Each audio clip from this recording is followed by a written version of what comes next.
How do I create mass combat encounters for my players? Well, here's an important thing to know. Me and my players aren't trying to sit down and play a war game. We're trying to play a TTRPG. So this is how I run mass combats to not get bogged down in the strategic slog. All rounds in my mass combats are handled by just two roles, a battle roll and a morale roll. A battle roll is just a contested d20 roll between two armies with some modifiers. The modifier that each army gets is mostly determined by a few tables. This makes it quick and easy for myself and my players to determine the strengths of the army. There are a few more rules to this, but I put them all up on my Patreon if you're curious. But apart from the simplicity of this system, what me and my players really like about this is the cinematic randomness. Even the strongest armies can roll a nat 1 on a d20 and lose. Now, it doesn't happen very often, but just the possibility being there really pulls in me and my players. But let's say an army loses, what happens next? Well, then we go into the morale check. This determines if an army stays together or completely surrenders. The DC for the losing army is 5 plus however much they lost by in the battle phase. So if the losing army rolled a 13 and the enemy army rolled an 18, the morale check would be 10, 5 plus 5.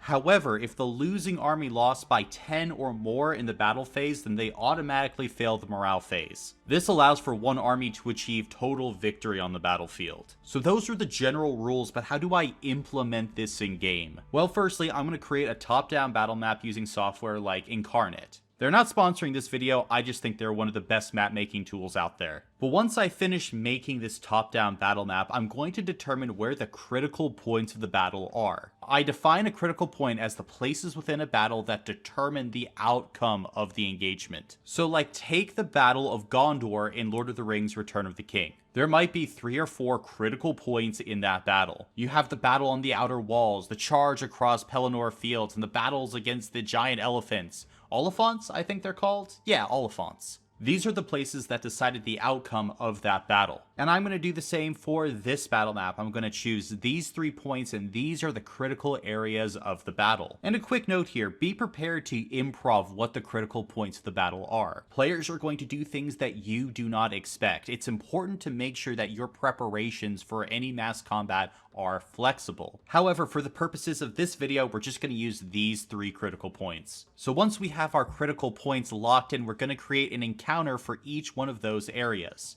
So let's return to our Lord of the Rings example for these encounters. One of those encounters might have been the orcs attacking the walls and the players had to hold them back. Another encounter might have been during the charge where the players were trying to destroy some of the siege engines that were assaulting the walls. And of course, one of the encounters was against the Oliphants, which required the party to kill 2 or 3 of those things. We prep and create these encounters to allow the party to participate in the critical points of the battle. They are the main characters and they're the ones that are going to be making all the difference. And another note, we can reuse some of our prep in these encounters. If the same orc enemy types are appearing in all places, we can just reuse and remix those enemies for those different encounters. Also, for each one of these critical points, jot down a few ideas for what happens during a win or a loss. That way you can narrate it to your players. For instance, in Return of the King, they lost on the walls of Gondor. The party failed to convince the Steward of Gondor not to give up, and their roll bonus was really low, so they lost that battle roll. So then you narrated how the defenders rallied back to the keep and were on the verge of collapse as the battle continued. However, the party won their battle roll in the Battle of Pelennor Fields. Previously in the campaign, they convinced some ghosts in the mountain to come help them in their hour of need. So you narrate how the ships filled with ghosts arrive as the allies win this critical point, all on their own. This system creates a very cinematic battle. You and your players are always in the action.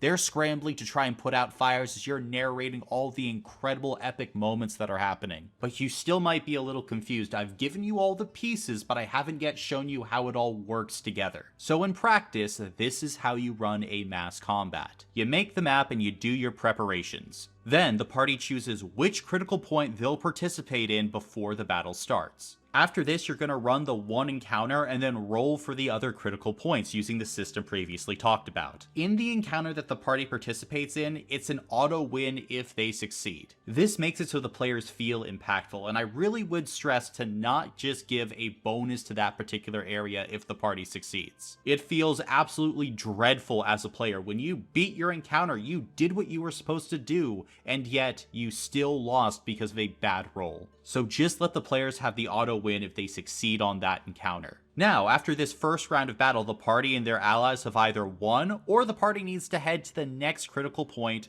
or rest. Let's talk about resting in the middle of a battle for a second. If the party decides to rest, they are basically getting a short rest before the next combat. Sometimes this is necessary because the party is exhausted from the previous encounter that you just ran. However, if the enemy army holds all the critical points, then your player's army has lost. The battle is over. So if things are going really poorly in the middle of the battle, they might decide that they don't have time to rest, or that they need to just retreat and say the battle is lost. Whatever the case though, we're going to move to the next round and we're going to recalculate all the roll bonuses for each of the armies. Then we're going to roll again for each one of these critical points, and run whatever the next encounter is for the players. We do this cycle until one side holds every critical point. Now usually when I run mass combats like this, I make it so that when the players liberate a critical point, that critical point is not subject to a battle roll the next round. This allows the players to feel like they are making progress and not have points flip back and forth. If you're trying to run a much tougher and grittier campaign though, then by all means roll a battle roll for every critical point during every round. Also, for big battles, I would recommend having the Witch King arrive. Now what does this mean? Well, this is basically a final boss fight where the enemy general or champion enters the fray at the very end of the battle. Their army is losing and they're going to try and turn the fight in their favor once more. I think it feels right to have one last epic cinematic fight where the exhausted party squares off against the top enemy. The players love it too because it makes it feel like the battle is ending on a crescendo. They link killing this one last enemy to winning the battle outright. So I'd highly suggest for big battles, once the party has won the field, to throw in that one final boss fight. So that's mass combats, and if you're a fan of emergent storytelling and gameplay in your sessions, then use this system. Years later, my players still talk about these battles that they engaged in. The miracle battle rolls they made, or having to fight 10 straight encounters in order to achieve victory against an overwhelming foe. It's fantastic, but you know who else is fantastic? My patrons. Actually, this video was suggested by one of them, so thank you, Sergey. This video was a lot of fun to make. But if you need help balancing the encounters that you're going to be throwing out during your mass combats, check out this video right here. I go in depth into how to make an epic feeling yet balanced encounter. Also, consider heading over to my Patreon where I offer one-on-one DM coaching. And thank you for entering the dungeon.